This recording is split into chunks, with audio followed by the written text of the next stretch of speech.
Next, we have Divya Fries.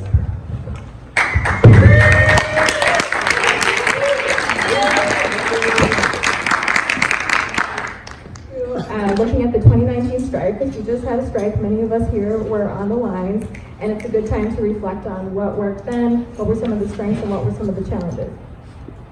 So the strengths, and I'm going to try to break this down into 3 sections. So like the lead up to the strike, which means the school year going into the strike, which was about 6 months until the strike was in February, then during the strike, and then after the strike. So in the lead up to the strike, we saw some incredible bottom-up member participation that really pushed forward the energy. You can see 2 photos that show kind of examples of that. The top one is there were 2 Wildcat sick-outs that were coordinated across mostly secondary teachers that happened, one in the fall of 2018 and one in the winter, I think it was January. And that really galvanized the energy towards, wow, we might actually go on strike.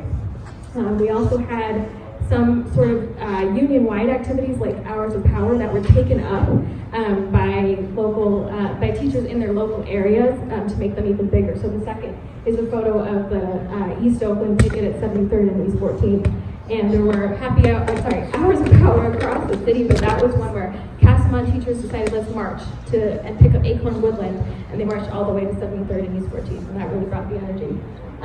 There were also really strong organizing structures that came into place during the lead-up.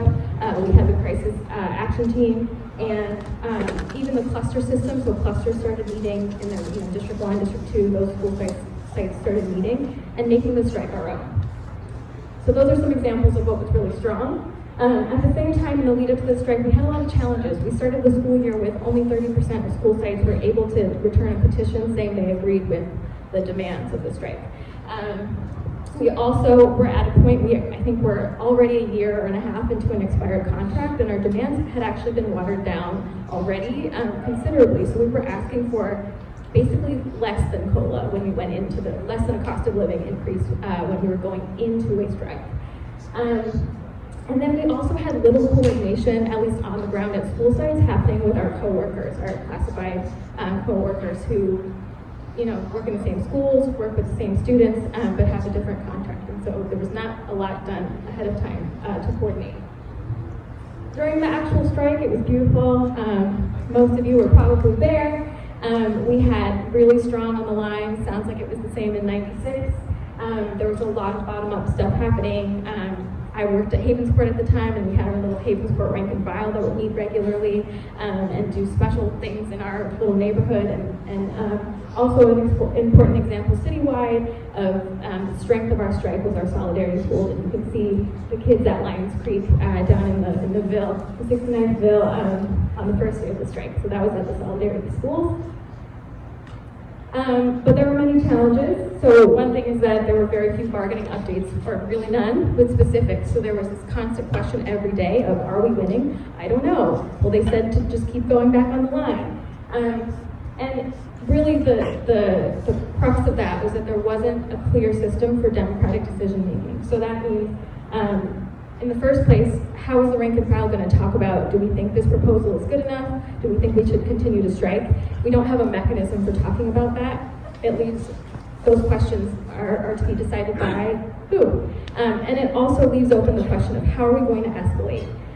So we found out during the strike that maybe the district doesn't care that much if the kids don't go to school and the teachers don't work. We need to do more than just be outside every day, right? The strike has to escalate in order for us to really win. And that means we have to have a plan. And without having a plan for that, without having democratic decision-making, some of our ideas, like shutting down the port or this citywide march, were actually able to be thwarted by bureaucratic maneuvers.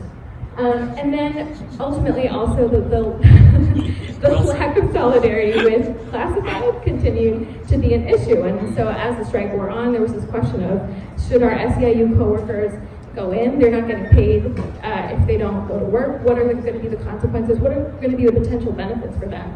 And we didn't have a clear sense of this is something that's going to be a rise for all of us.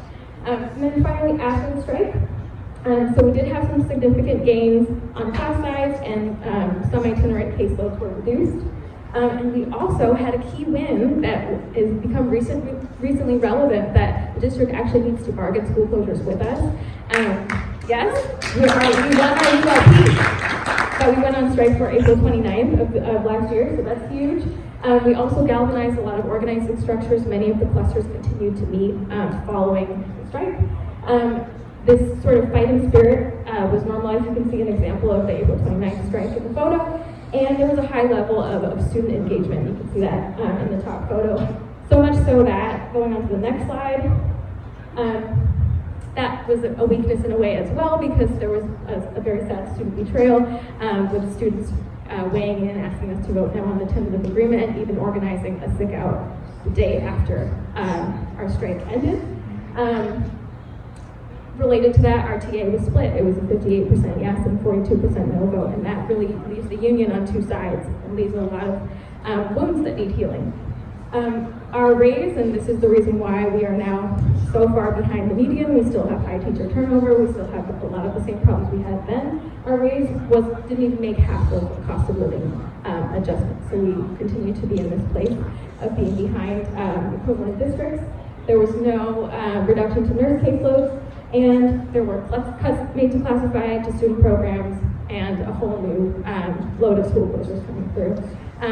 So all of this is not to say that it's the clearest proposal for what to do next, but the point is to leave you all with some things to think about for what were the strengths, and then what are areas that we need to build in rank and file participation in a meaningful way, not just in the organizing, but also in the decision making, so that we can have a successful strike, or at least win a successful contract.